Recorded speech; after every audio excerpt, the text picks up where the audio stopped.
മെട്രോന ministries YouTube ചാനലിലേക്ക് ഏവർക്കും സ്വാഗതം. കഴിഞ്ഞ എപ്പിസോഡിൽ നമ്മൾ ഉപവാസത്തെക്കുറിച്ചാണ് സംസാരിച്ചത്. അത് പ്രെയറുമായിട്ട് റിലേറ്റ് ചെയ്താണ്. The power of prayer and fasting. അതിൽ കൂടിയുള്ള ഡെലിവറൻസ് ആണ് പ്രധാനമായിട്ട് നമ്മൾ ചെയ്യുന്നത്. അതാണല്ലോ, പ്രാർത്ഥിക്കുക എന്നുള്ളതാണ് ചെയ്യുന്നത്. എന്നാൽ ഉപവാസത്തോടുകൂടിയുള്ള പ്രാർത്ഥന ശക്തിയുള്ളതാണ്. അതാണ് കഴിഞ്ഞ 3 എപ്പിസോഡിൽ പറഞ്ഞത്.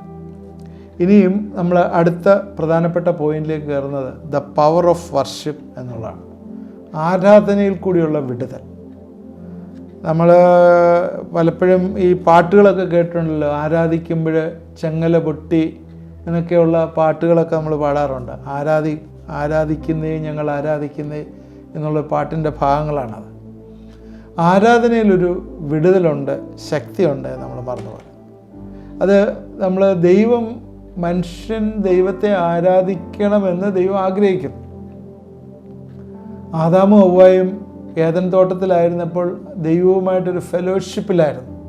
അവിടെ വെച്ച് ആരാധനയുടെ കാര്യമൊന്നും ദൈവം പറഞ്ഞിരുന്നില്ല, മനുഷ്യനോട് പറഞ്ഞിരുന്നില്ല. നിങ്ങൾ വർദ്ധിക്കണം, നിങ്ങൾ ഭരിക്കണം എന്നൊക്കെയാണ് പറഞ്ഞത്.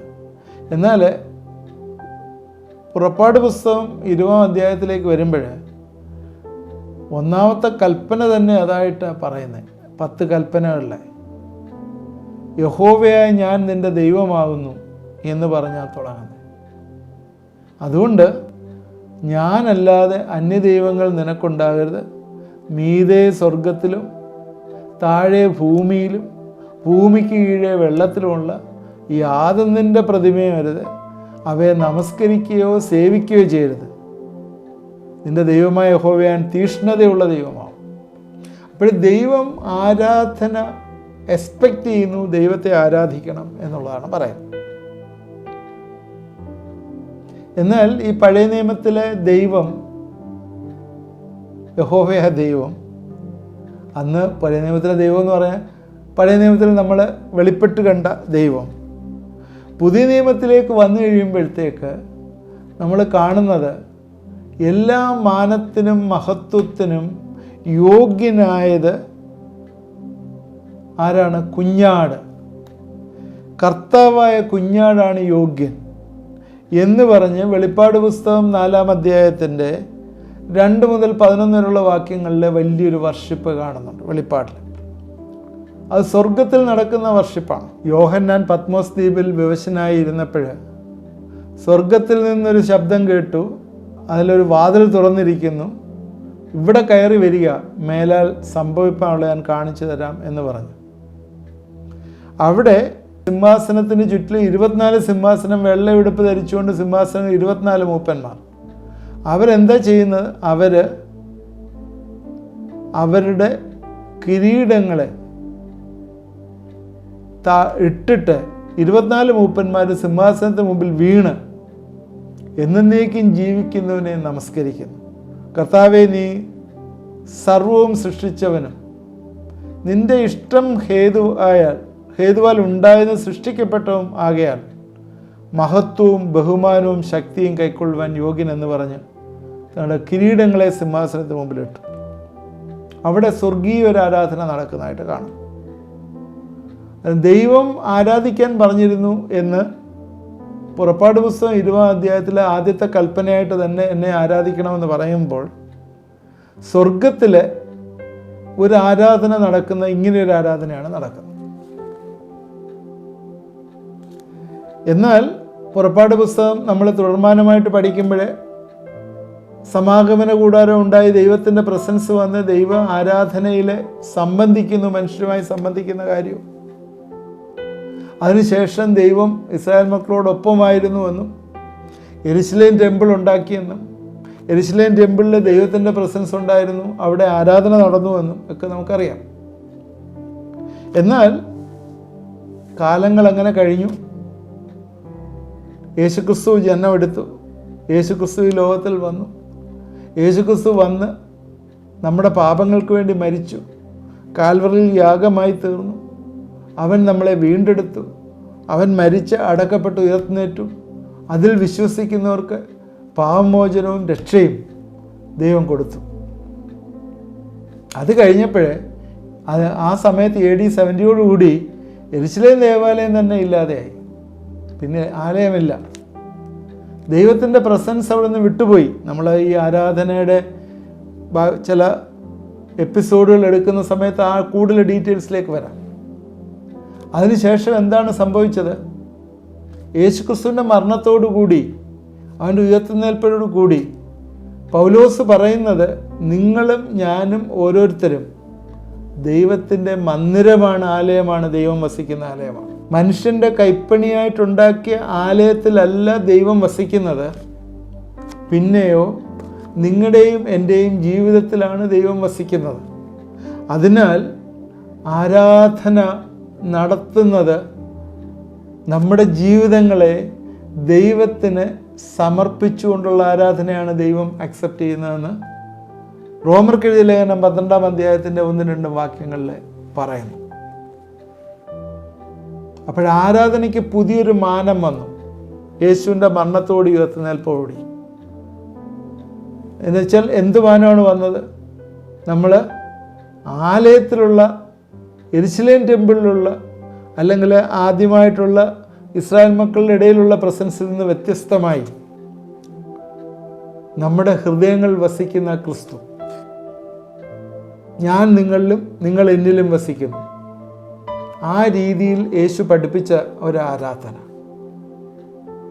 അതുകൊണ്ടാണ് യേശു പറഞ്ഞത്, ഗരീഷ മലയിലല്ല, യെരുശലേം മലയിലും അല്ല വെള്ളം കോരാനായിട്ട് വന്ന സ്ത്രീയോട് പറഞ്ഞത്. യേശുക്രിസ്തു പഠിപ്പിച്ച അങ്ങനെയാണ്. യോഹന്നാൻ 4:24 God is spirit, they that worship him must worship him in spirit and truth. ദൈവം ആത്മാവാകുന്നു, അവനെ ആരാധിക്കുന്നവർ ആത്മാവിലും സത്യത്തിലും ആരാധിക്കണം. ദൈവത്തെ ആരാധിക്കുന്നത് ആത്മാവിലും സത്യത്തിലുമാണ് ആരാധിക്കേണ്ടത്. അവൻ നിങ്ങളുണ്ടാക്കിയ, കൈപ്പണിയായി ഉണ്ടാക്കിയ ദേവാലയത്തിലല്ല വസിക്കുന്നത്. എന്നോട് ചോദിക്കും, നിങ്ങൾ ചോദിക്കും, പള്ളിയിലൊന്നും പോകണ്ടേ, ദേവാലയത്തിൽ പോകണ്ടേ, സഭായോഗങ്ങളിൽ പോകണ്ടേ എന്നാണ്. സഭായോഗങ്ങളിലൊക്കെ പോകണം. സഭായോഗങ്ങളൊന്നും അലക്ഷ്യമാക്കി കളയരുതെന്ന് ബൈബിളിൽ പറയുന്നുണ്ട്. അതൊക്കെ ആവശ്യമാണ്. എന്നാൽ ഇനിയും ദൈവം വസിക്കുന്ന ഒരാലയം, ദൈവം വസിക്കുന്ന ആലയം എന്ന് പറയുന്നത് നമ്മുടെ ശരീരമാണെന്ന് പറഞ്ഞു. ഇനിയും ദൈവം വസിക്കുന്ന വേറൊരു ആലയം ഇനി ഉണ്ടാവും. അതാണ് 3-ാമത്തെ യെരുശലേം ടെമ്പിൾ. അവിടെ ദൈവം വസിക്കും. അത് വരും. എസ്കേൽ പ്രവചനത്തിലുള്ള ഭാഗം ഞാൻ എടുത്ത് പറയാം. അതെങ്ങനെയാണ് അത് ഉണ്ടാക്കുന്നതെന്നും എങ്ങനെയാണ് ദൈവം വസിക്കാൻ പോകുന്നത്. അതുവരെ ദൈവം വസിക്കുന്ന എവിടെയാണ്? നമ്മുടെ ഹൃദയങ്ങളിലാണ്. അതുകൊണ്ട് തെറ്റായിട്ടുള്ള പഠിപ്പിക്കലുകൾ, ചിന്തകൾ പല സഭകൾ, ഡിനോമിനേഷൻസൊക്കെ കൊടുക്കുന്നത് നമ്മൾ വിചാരിക്കുക, എന്താണ്, ഞാൻ അവരെ ക്രിട്ടിസൈസ് ചെയ്തൊന്നും പറയല്ല. ദൈവം ആ ടെമ്പിളിൽ വസിക്കുന്നു, ദൈവം ഈ ടെമ്പിളിൽ വസിക്കുന്നു, ദൈവം മണർകാട് വസിക്കുന്നു, ദൈവം വെട്ടുകാട് പള്ളി വസിക്കുന്നു എന്നൊക്കെയുള്ള തെറ്റായിട്ടുള്ള ചിന്തകളും ഒക്കെ ഉണ്ട്. അതൊന്നും ബിബ്ലിക്കലല്ല. ദൈവം കൈപ്പണിയായിട്ടുള്ള ഒരു ആലയത്തിലും വസിക്കുന്നില്ല. അതുകൊണ്ട് കൈപ്പണിയായിട്ടുള്ള ആലയം പിന്നെ എന്തിനാണ് വെച്ചിരിക്കുന്നത്? നമുക്ക് എവിടെയെങ്കിലും വർഷിപ്പ് ചെയ്യണ്ടേ? നമുക്കൊരു സ്ഥലമുള്ളത് നല്ലതാണ് വർഷിപ്പ് ചെയ്യാൻ. ഞാൻ നോർത്ത് ഇന്ത്യ മിഷനുമായിട്ട് പോകുമ്പോൾ അവിടെ ഒന്നും ആരാധനയ്ക്ക് സ്ഥലമൊന്നുമില്ല. അങ്ങനെ ആരാധിക്കാൻ പറ്റത്തില്ല പലയിടത്തും. പഴയ CNI ചർച്ചസോ അല്ലെങ്കിൽ മെത്തഡിസ്റ്റ് ചർച്ചസോ ഒക്കെ ഉള്ളൂ, മറ്റുള്ള ചർച്ചസൊന്നുമില്ല. പിന്നെ എവിടെ ആരാധിക്കുന്നത്? ഭവനങ്ങളിൽ ആരാധിക്കുന്നത്. ഒരുപാട് ഭവനങ്ങളിൽ ആളിലിരുന്ന് ആരാധിക്കുന്നുണ്ട്. അതാണ് ഇവർ പോയി വർഗീയമായിട്ട് പോയി തകർക്കുകയും അടിച്ചു പൊളിക്കുകയും ഒക്കെ ചെയ്യുന്നത്. വേറെ സ്ഥലമില്ല. കൂടി വരാൻ ഒരു സ്ഥലം വേണ്ടേ? അതിനാണ് ഈ വെച്ചിരിക്കുന്നത്, കൈപ്പണിയായിട്ടുള്ള സ്ഥലം കൂടി വരാൻ. അല്ല, അതിൽ കൂടുതലായിട്ടുള്ള ഒരു സാങ്ക്ടിറ്റി അതിനകത്ത് പറയേണ്ട ആവശ്യമില്ല. പലപ്പോഴും ആളുകൾ അങ്ങനെ പറയും, അതാണ് വലിയത്, അവിടെയാണ് ദൈവം വസിക്കുന്നത്. അങ്ങനെയൊന്നുമല്ല. ദൈവം വസിക്കുന്നത് നമ്മുടെ ഹൃദയത്തിലാണ്. നമ്മുടെ ജീവിതങ്ങളെ ദൈവത്തിൻ്റെ സന്നിധിയിൽ സമർപ്പിച്ച് നമ്മൾ ആരാധിക്കുമ്പോഴേ, നമ്മുടെ വാഗൊണ്ട് സ്തോത്രഫലങ്ങളായിട്ടുള്ള യാഗങ്ങൾ നമ്മൾ സമർപ്പിച്ച് ആരാധിക്കുമ്പോഴേ, that is the personal worship towards God. ദൈവത്തിൻ്റെ സന്നിധിയിലെ പേഴ്സണലായിട്ടുള്ളൊരു വർഷിപ്പ് അതാണ്. മറ്റേതെന്താണ്? ഒരുമിച്ച് പോയി സഭായോഗങ്ങൾ അല്ലെങ്കിൽ ആരാധനകൾ സംബന്ധിക്കുമ്പോൾ, that is the corporate worship. എല്ലാ സഭയിലുള്ള എല്ലാവരും കൂടി ഒരുമിച്ച് ദൈവത്തെ ആരാധിക്കും. അതിന് പേഴ്സണൽ വർഷിപ്പും ഉണ്ട്, കോർപ്പറേറ്റ് വർഷിപ്പും ഉണ്ട്. അതുകൊണ്ട് രണ്ടും ആരാധനയാണ്. അതിന് പേഴ്സണൽ വർഷിപ്പ് മതിയോ എന്ന് ചോദിച്ചാൽ അത് മാത്രം പോരാ. അത് വേണം, വേണ്ടെന്നല്ല. കോർപ്പറേറ്റ് വർഷിപ്പും ആവശ്യമാണ്. എന്തിനാണ് കോർപ്പറേറ്റ് വർഷിപ്പ് എന്ന് ചോദിച്ചാൽ അന്യോന്യം ഭാരങ്ങളെ ചുമക്കാൻ, അന്യോന്യം ഒരുമിച്ച് ദൈവസന്നിധിയിൽ അപേക്ഷിപ്പാൻ, 2 or 3 പേർ ദൈവത്തിൻ്റെ സന്നിധിയിൽ ഇരുന്ന് ദൈവത്തോട് പക്ഷപാതം ചെയ്യാൻ. അതിനാണ് കോർപ്പറേറ്റ് വർഷിപ്പിൻ്റെ ആവശ്യം. എല്ലാവരും കൂടെ ചേർന്നിരുന്ന് ആരാധിക്കുമ്പോൾ അതിനൊരു ശൈലിയും ഒരു സന്തോഷവും ഒരു ജോയും ഒരു പീസും എല്ലാം വരും. അതാണ് ആരാധനയിൽ നമുക്ക് ജോയ് ആൻഡ് പീസ് വരുന്നത്. അതുകൊണ്ട് ഏറ്റവും പ്രധാനമായിട്ട് നമ്മൾ ഇൻട്രൊഡക്ഷനായിട്ട് മനസ്സിലാക്കേണ്ടത് worship is A tool of deliverance. നമ്മളെ വിടുതൽ തരുന്ന ഒരു ടൂളാണ് വർഷിപ്പ് എന്ന് പറയുന്നത്. വർഷിപ്പ് ആസ് എ പവർ, അതിനൊരു വലിയ ശക്തിയുണ്ട്. കാരണം ദൈവം പറഞ്ഞിരിക്കുന്നതാണ് ആരാധിക്കാനായിട്ട്. മനുഷ്യൻ പറഞ്ഞല്ല, ദൈവം പറഞ്ഞിരിക്കുന്ന ആരാധിക്കാൻ. അത് ദൈവത്തെ നമ്മൾ ആരാധിക്കുമ്പോഴേ അതിൽ കൂടി ദൈവത്തിൻ്റെ ശക്തി ജനറേറ്റ് ചെയ്ത് നിൻ്റെയും എൻ്റെയും ജീവിതത്തിലേക്ക് വരികയാണ്. അത് നമ്മൾ ഈ ചിന്തിക്കുന്ന ആരാധന എന്ന് പറയുന്ന ചെറിയ ഒരു വ്യത്യാസമുണ്ട്. നമ്മൾ കേൾക്കും പാട്ട്, നല്ല റിത്തമിലെ പാട്ട്, ഇങ്ങനെ നല്ല രീതിയിൽ പാട്ടൊക്കെ കേട്ട് കഴിയുമ്പോഴത്തേക്ക് നമ്മുടെ ഈ രോമമൊക്കെ എഴുന്നേറ്റ് നിന്ന് ഒരു ഇമോഷണലായി നമ്മളൊന്ന് ഡാൻസൊക്കെ കളിച്ച് ആ മാനസികമായിട്ടുള്ള ആ മ്യൂസിക് ഉണ്ടാക്കുന്ന ഉന്മാദമായിട്ടുള്ളൊരു സിറ്റുവേഷൻ, അതല്ല ആരാധന. ഒരിക്കലും ആരാധനയല്ല. പാട്ട് പാടുന്ന ആരാധനയല്ല എന്നല്ല, പാട്ടൊക്കെ പാടുന്ന ആരാധനയായിട്ട് ഒരു ഭാഗമായിട്ട് വരാം. ആരാധന എന്ന് പറയുന്നത് ദൈവത്തോട് അപേക്ഷിക്കുന്ന അപേക്ഷയല്ല, ദൈവത്തോട് നന്ദി പറയുന്ന, നമുക്ക് കിട്ടിയിരിക്കുന്ന നമുക്ക് തന്നിരിക്കുന്ന നന്മകൾക്ക് പറയുന്ന പ്രൈസസ്, അല്ലെങ്കിൽ അതിന് പറയുന്ന താങ്ക്സ് ഗിവിങ് അല്ല ആരാധന എന്ന് പറയുന്നത്. അതൊരു താങ്ക്സ് ഗിവിങ് ആണ്. നമ്മൾ ദൈവത്തോട് അപേക്ഷിക്കുന്ന ഒരു അപേക്ഷയല്ല ആരാധന എന്ന് പറയുന്നത്. ആരാധന എന്ന് പറഞ്ഞാൽ ദൈവത്തിൻ്റെ മഹത്വം കണ്ടിട്ട്, ദൈവത്തിൻ്റെ പേഴ്സണാലിറ്റി കണ്ടിട്ട്, ദൈവം ചെയ്ത എൻ്റെ ജീവിതത്തിലെ എറ്റേണൽ ലൈഫിന് ചെയ്ത കാര്യങ്ങൾ ഓർത്തിട്ട് ദൈവത്തിന് വേണ്ട മഹത്വം കൊടുക്കുന്നതാണ് ആരാധന. അത് ആത്മീയമാണ്, ജഡീകമല്ല. ഇന്ന് കാണുന്നത് പോലെ ഒരു DJ കൊണ്ടുവന്ന് നിർത്തി ഒരു പാട്ടൊക്കെ പാടി ആളെ ഒന്ന് ഇളക്കി മറിച്ച് ഒന്ന് ഡാൻസ് കളിച്ച് ഇമോഷണലായിട്ട് ഒന്ന് ചെയ്യുന്നതല്ല ആരാധന. അതിനേക്കാൾ എത്രയോ ഉപരിയായിട്ട് ഉള്ളൊരു കാര്യമായിരുന്നു ഹന്ന ദൈവസന്നിധിയിൽ നിന്ന് ചുണ്ടുകൾ മാത്രം അനക്കിയപ്പോൾ ഹൃദയം അങ്ങോട്ട് പകരുകയായിരുന്നു. അല്ല, ചുണ്ടനങ്ങിയതേ ഉള്ളൂ. ഏലിക്ക് തെറ്റിപ്പോയി. ഏലി പറഞ്ഞ് നീ ഉന്മാദ ലഹരിയിലും കണ്ടിരിക്കുക, എന്തോ കുടിച്ചിട്ടുണ്ട്. ഹൃദയം അങ്ങോട്ട് ദൈവസന്നിധിയിലേക്ക് പകരുക. അതാണ് ആരാധന. യേശു ആരാധനയുടെ വിവിധ മനസ്സിൽ ഇങ്ങനെ ഇത്തിരി കാര്യങ്ങൾ വരുന്നുണ്ട്. യേശുവിൻ്റെ സന്നിധിയിലെ മറിയ ചെന്നിട്ട് സ്വച്ഛ ജഡ മാംസ തൈലം എടുത്ത് പൂശി അവൾ മുഴുവനായിട്ട് സബ്മിറ്റ് ചെയ്തു. That is the worship towards her. ഏകജാതനായിട്ടുള്ള മകൻ, ഒരേ ഒരു മകൻ. ഇത് നമ്മൾ ഡീറ്റെയിലായിട്ട് വരും. അബ്രഹാം യാഗം കഴിക്കാനായിട്ട് പോയപ്പം തൻ്റെ തോഴ്മക്കാരോട് കൂടെയുള്ളവരോട് പറഞ്ഞ I will go and worship. That is A sacrifice. അതാണ് ആരാധന. ആരാധനയ്ക്ക് ഒരുപാട് ഡയമെൻഷൻസ് ഉണ്ട്. ആരാധനയുടെ ഡയമെൻഷൻസിലെ പൂർണ്ണയിലേക്ക് അങ്ങോട്ട് ചെല്ലുമ്പോഴേ ആ ഗ്ലോറി ഡെമോൺസ്ട്രേറ്റ് ചെയ്യും ദൈവത്തിൻ്റെ മഹത്വം. ദൈവത്തിൻ്റെ മഹത്വം അങ്ങോട്ട് ഡെമോൺസ്ട്രേറ്റ് ചെയ്യപ്പെടും. ചെയ്യുന്നതോടുകൂടി നമ്മുടെ ലെവൽ മാറും. We are a different people. അതുകൊണ്ട് ഇൻട്രൊഡക്ഷനകത്തായിട്ട് എനിക്ക് പറയാനായിട്ടുള്ള 2-3 വാക്യങ്ങൾ ഞാൻ വായിച്ചിട്ട് ഞാൻ ഇൻട്രൊഡക്ഷന് ഇവിടെ ക്ലോസ് ചെയ്യാം. നമ്മൾ നേരത്തെ പറഞ്ഞതുപോലെ ഉൽപ്പത്തി 22:5 അബ്രഹാം ബാല്യക്കാരോട് നിങ്ങൾ കഴുതിയുമായി ഇവിടെ ഇരിപ്പിൻ, ഞാനും ബാലനും അവിടത്തോളം ചെന്ന് ആരാധന കഴിച്ച് മടങ്ങി വരാം. അന്നേ ആരാധനയുടെ ഒരു എസൻസ് ഉണ്ടായിരുന്നു. എന്താണ് അവിടെ ആരാധന? അവിടെ ഒരു സാക്രിഫൈസാണ്. എന്താണ്? മകനെ യാഗം കഴിക്കാനായിട്ട് കൊണ്ടുപോകുന്ന ഒരു ആരാധന. അത് അന്ന് ആദ്യമായിട്ട് കാണുന്ന ഒരു ആരാധനയുടെ ഒരു ഇതാണ്. അതിന് മുമ്പ് ആരാധന ഉണ്ടായിരുന്നു. യാഗപീഠവും ആരാധനയൊക്കെ അബ്രഹാമിന് മുമ്പ് തന്നെ ഉണ്ടായിരുന്നു. ഉൽപ്പത്തി പുസ്തകം 5-ാം അധ്യായത്തിൽ ആരാധനയെക്കുറിച്ച് പറയുന്നുണ്ട്. അന്നേ ആരാധന ഉണ്ടായിരുന്നു. എന്നാൽ ഇവിടെ ദൈവം തന്ന ഫുള്ളായിട്ട് അടുത്ത ജനറേഷൻ്റെ പ്രോമിസാണ്. അതാണ് അതിനകത്ത് ഏറ്റവും വലിയ കാര്യം. അത് ദൈവത്തിന് സബ്മിറ്റ് ചെയ്യുന്ന ആരാധന.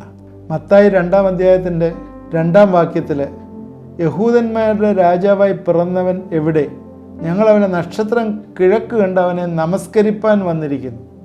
ഇംഗ്ലീഷിലെ we are come to worship him. അവനെ നമസ്കരിക്കുവാനെ ആരാധിക്കാനായിട്ട് വന്നിരിക്കുന്നു എന്ന് ഇവിടെ വിദ്വാൻമാർ പറയുകയാണ്.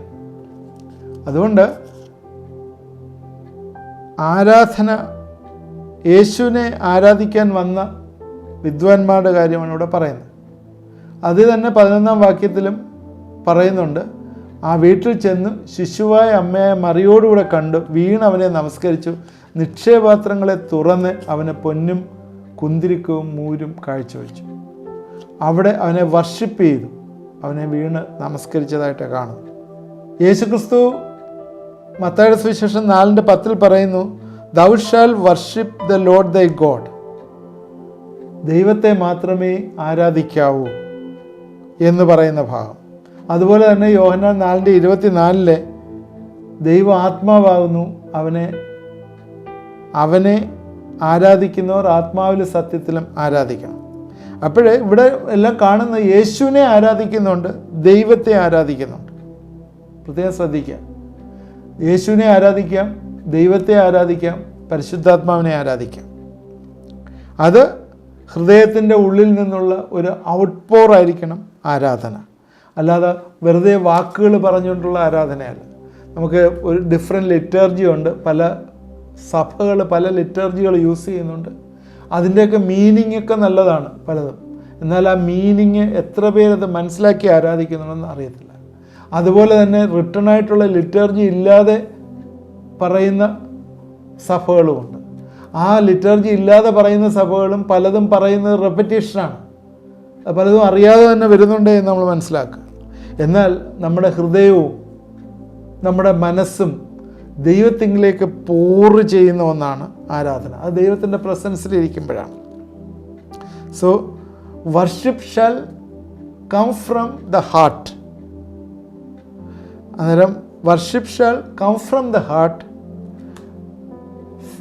Four the Father the giver, the Son the Saviour and the Holy Spirit the indwelling Spirit. അന്നേരം പിതാവായ ദൈവത്തെയും പുത്രനായ ദൈവത്തെയും പരിശുദ്ധാത്മാവായ ദൈവത്തെയും നമ്മൾ സബ്മിറ്റ് ചെയ്ത് ഹൃദയത്തിൽ നിന്ന് ആരാധിക്കുന്നതാണ് ആരാധന. ദാവീദ് ദൈവത്തെ ആരാധിച്ച ഒരു ഭാഗമാണ് 2 ശമൂവേൽ 7:18-22 വരെയുള്ള വാക്യം. ഇതിനകത്ത് ദാവീദ് പറയുന്ന ഭാഗങ്ങൾ ശ്രദ്ധേയമാണ്. നാഥാൻ ദാവീദിനോട് സംസാരിച്ചതിന് ശേഷം ദാവീദ് പറയുന്നതാണ്, അപ്പോൾ ദാവീദ് രാജാവ് അകത്തി എന്ന് യഹോവയുടെ സന്നിധിയിലിരുന്ന് പറഞ്ഞു തന്നതാൽ, കർത്താവേ യഹോവേ, നീ എന്നെ എത്രത്തോളം കൊണ്ടുവരാൻ ഞാൻ ആർ? എൻ്റെ ഗ്രഹവും എന്തുള്ളൂ? താഴുകയാണ്, പൂർണ്ണമായിട്ട് താഴുകയാണ്. കർത്താവേ യഹോവേ, ഇത് പോരാ എന്ന് എനിക്ക് തോന്നിയിട്ട് വരുവാനുള്ള ദീർഘകാലത്തേക്ക് അടിയൻ്റെ ഗ്രഹത്തെക്കുറിച്ച് നീ അരുളിച്ചേരിക്കുന്നു. കർത്താവായ യഹോവേ, ഇത് മനുഷ്യർക്ക് ഉപദേശമല്ലോ. ദാവീദ് ഇനി നിന്നോട് എന്ത് പറയേണ്ടു? കർത്താവായ യഹോവേ, നീ അടിയനെ അറിയുന്നു. നിന്റെ വചനം നിമിത്തം നിന്റെ പ്രസാദപ്രകാരമല്ലോ നീ വൻകാര്യമൊക്കെയും ചെയ്ത് അടിയനെ അറിയിച്ചിരിക്കുന്നു. അതുകൊണ്ട് കർത്താവായ യഹോവേ, നീ വലിയവനാവുന്നു. സ്വന്തം ചെവി കൊണ്ട് കേട്ടതൊക്കെയും ഓർത്താൽ നീ അല്ലാതെ ഒരു ദൈവവുമില്ല. See, you alone is worship. നീ മാത്രം ദൈവമാണ്, നീ വലിയവനാണ്, ഞാൻ എത്രയോ താഴെയുള്ള വ്യക്തിയാണ്. ഇങ്ങനെ ദാവീദ് വർഷിപ്പ് ചെയ്തൊരു ഭാഗമാണ് അത് പറയുന്നത്. ഞാനിതെടുത്ത് പറയാനുള്ള കാര്യം എന്ന് വെച്ചാൽ, വർഷിപ്പ് എന്ന് പറഞ്ഞാൽ ദൈവത്തിന് മഹത്വം കൊടുക്കുന്ന ഒന്നാണെന്ന് പറയാനായിട്ടാണ്. ദൈവത്തിന് മഹത്വം കൊടുക്കുന്നതാണ് വർഷിപ്പ്. അല്ലാതെ കുറച്ച് ഋതമൊക്കെ ഉണ്ടാക്കി നമ്മളെ ഇമോഷണലാക്കി ഒന്ന് എക്സ്പീരിയൻസ് ചെയ്ത് ഒന്ന് ചാടി വിയർത്ത് ഒക്കെ ഇറങ്ങിപ്പോയി സന്തോഷമായി എന്ന് പറയുന്നതല്ല. അതല്ല വർഷിപ്പ്. ദൈവത്തിന് നമ്മുടെ സ്തോത്ര ഫലം അധരഫലമാകുന്ന സ്തോത്രയാഗം അർപ്പിക്കുന്ന ഒരു വർഷിപ്പ്, സബ്മിറ്റ് ചെയ്യുന്നൊരു വർഷിപ്പ്. നമുക്ക് അടുത്ത എപ്പിസോഡിൽ അതിനെക്കുറിച്ച് നമുക്ക് ചിന്തിക്കാം. വർഷിപ്പിനെ കുറിച്ച് നമ്മുടെ പ്രധാന എയിം എന്ന് പറഞ്ഞാൽ വർഷിപ്പ് പറയുക എന്നുള്ളതല്ല. ഞാനതിൻ്റെ ജനറലായിട്ട് ചില കാര്യങ്ങൾ പറഞ്ഞു എന്ന് മാത്രമേ ഉള്ളൂ. വർഷിപ്പ് വിടുതലിൻ്റെ ഒരു വലിയ ടൂളാണെന്നാണ് ഞാൻ പറയാൻ ആഗ്രഹിച്ചത്. അത് തുടർമാനമായിട്ട് നമ്മൾ 2-3 എപ്പിസോഡ് കഴിയുമ്പോഴത്തേക്ക് നമുക്ക് മനസ്സിലാവും വർഷിപ്പിൽ നിന്ന് എങ്ങനെയാണ് വിടുതൽ വരുന്നത്. നിങ്ങൾ കേൾക്കണം. നിങ്ങളുടെ കമൻറ്റുകൾ നിങ്ങൾ കമൻറ്റ് ബോക്സിലിടുക. ദൈവത്തെ ആരാധിക്കാനായിട്ട് ഇന്ന് നമുക്ക് വിമുഖത ഉണ്ടെങ്കിൽ അവിടെ പൈശാചിക പ്രവർത്തനം നമ്മുടെ ഉള്ളിലുണ്ട് എന്നുള്ളതാണ്. അതുകൊണ്ട് നമ്മൾ പ്രാർത്ഥിക്കുക, കർത്താവെ ഒരിക്കലും ആരാധന അലക്ഷ്യമാക്കി കളയരുത്. ദൈവത്തെ എപ്പോഴും ആരാധിപ്പാൻ കർത്താവെ അടിയങ്ങൾക്ക് കൃപ തരണമെന്ന് പ്രാർത്ഥിക്കാം. ദൈവമായ കർത്താവെ, ഇത് കണ്ടുകൊണ്ടിരുന്ന പ്രിയപ്പെട്ടവരെ ദൈവരങ്ങളിലേക്ക് സമർപ്പിച്ച് പ്രാർത്ഥിക്കുന്നു. ആരാധിപ്പാനായിട്ടുള്ള കൃപ ഞങ്ങൾക്ക് തരണമേ. സ്തുതിപ്പാനായിട്ടുള്ള കൃപ ഞങ്ങൾക്ക് തരണമേ. നിന്നഗതി ചെയ്ത ഉപകാരങ്ങളെ ഓർത്ത്, നന്മകളെ ഓർത്ത് ഞങ്ങൾ താങ്ക്സ് പറഞ്ഞാൽ മാത്രം പോരല്ല കർത്താവേ. നീ ഞങ്ങളുടെ നിത്യതയിൽ ചെയ്ത ഉത്കൃഷ്ട കാര്യങ്ങളെ ഓർത്ത്, ഞങ്ങൾക്ക് ചെയ്തിരിക്കുന്ന സാൽവേഷനെ ഓർത്ത്, കർത്താവായ യേശുക്രിസ്തു ഞങ്ങൾക്ക് വേണ്ടി യാഗമായി തീർന്ന ഓർത്ത് ഞങ്ങൾ നിന്നെ സ്തുതിക്കാൻ, മഹത്വപ്പെടുത്തുവാൻ കർത്താവെ ഞങ്ങളെ നീ ഇടവരുത്തണമേ എന്ന് പ്രാർത്ഥിക്കുന്നു. ദൈവമേ, ഞങ്ങളുടെ ജീവിതങ്ങളിൽ പരിശുദ്ധാത്മാവ് ചെയ്യുന്ന ക്രിയകളെ ഞങ്ങളെ സാങ്ക്ടിഫൈ ചെയ്തുകൊണ്ടിരിക്കുന്ന ഓർത്ത് പ്രാർത്ഥിപ്പാനായിട്ട്, സ്തുതിപ്പാനായിട്ട് നീ ഞങ്ങളെ ഇടവരുത്തണമേ, സഹായിക്കണമേ എന്ന് പ്രാർത്ഥിക്കുന്നു. ഇത് കണ്ടുകൊണ്ടിരുന്ന പ്രിയപ്പെട്ടവരെയൊക്കെ ഞങ്ങളെ ഏൽപ്പിച്ച് പ്രാർത്ഥിക്കുന്നു. കർത്താവേ, വേർപാടിൻ്റെ ദുഃഖത്തിലായിരിക്കുന്ന ചില പ്രിയപ്പെട്ടവരിത് കാണുന്നു. നനയ്ക്കാത്ത നേരത്ത് പ്രിയ സ്പൗസ് നഷ്ടപ്പെട്ടു പോയ ചില ആളുകളിത് കാണുകയും പ്രാർത്ഥിക്കുകയും ചെയ്യുന്നു.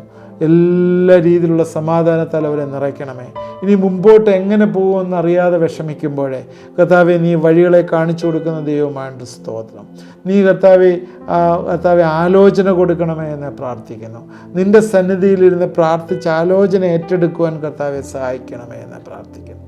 കർത്താവെ, ആരാധനയിൽ പോകാൻ താല്പര്യമില്ലാതെ ഇരിക്കുന്ന ചില വ്യക്തികളിത് കാണുന്നു. ഞങ്ങളവർക്ക് വേണ്ടി പ്രാർത്ഥിക്കുന്നു. എൻ്റെ ആത്മാവീ ദിവസങ്ങൾ അവരെ പ്രോംപ്റ്റ് ചെയ്യണമേ. ആരാധനയിൽ സംബന്ധിപ്പാനായിട്ട് ഇടവരുത്തണമേ. ചില വ്യക്തികൾക്ക് പോകാനുള്ള സ്വാതന്ത്ര്യമില്ലാതെ ഇരിക്കുന്നു. ഭവനത്തിൽ നിന്ന് ആരാധനയ്ക്ക് പോകാനുള്ള സ്വാതന്ത്ര്യമില്ലാതെ ഇരിക്കുന്നു. ഞങ്ങളെ പ്രാർത്ഥിക്കുന്നു. പിതാവിൻ്റെയും പുത്രൻ്റെയും പരിശുദ്ധാത്മാവിൻ്റെയും നാമത്തിലെ ആ ശക്തികളെ ഞങ്ങളെ ബൈൻഡ് ചെയ്ത് പ്രാർത്ഥിക്കുന്നു. അവർക്ക് കർത്താവെ ആ ഭവനത്തിൽ നിന്ന്, കർത്താവെ ആ സാഹചര്യത്തിൽ നിന്ന് നീ വേറൊരു സാഹചര്യത്തെ നീ ഒരുക്കി കൊടുക്കണമേ.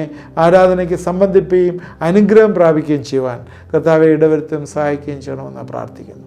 പ്രാർത്ഥന കേട്ടിരിക്കുന്നവർ സ്തോത്രം. യേശുക്രിസ്തുവിൻ്റെ നാമത്തിൽ പ്രാർത്ഥിക്കുന്നു. കേൾക്കുമാറാകണമേ. ആമേൻ. നിങ്ങളുടെ പ്രയർ റിക്വസ്റ്റുകൾ അയച്ചു തന്നാൽ, വാട്സാപ്പ് നമ്പറിൽ അയച്ചു തന്നാൽ നിങ്ങൾക്ക് വേണ്ടി പ്രാർത്ഥിക്കുന്നതാണ്. നിങ്ങൾക്ക് അതുപോലെ വിളിച്ചറിയിക്കാം. അതുപോലെ എന്തെങ്കിലും കമൻറ്റുകൾ ഉണ്ടെങ്കിൽ കമൻറ്റ് ബോക്സിലിടാം. നിങ്ങളുടെ പ്രിയപ്പെട്ടവർക്ക് ഇത് അയച്ചു കൊടുക്കാം. ദൈവം നമ്മളെ എല്ലാവരെയും അനുഗ്രഹിക്കുമാറാകട്ടെ.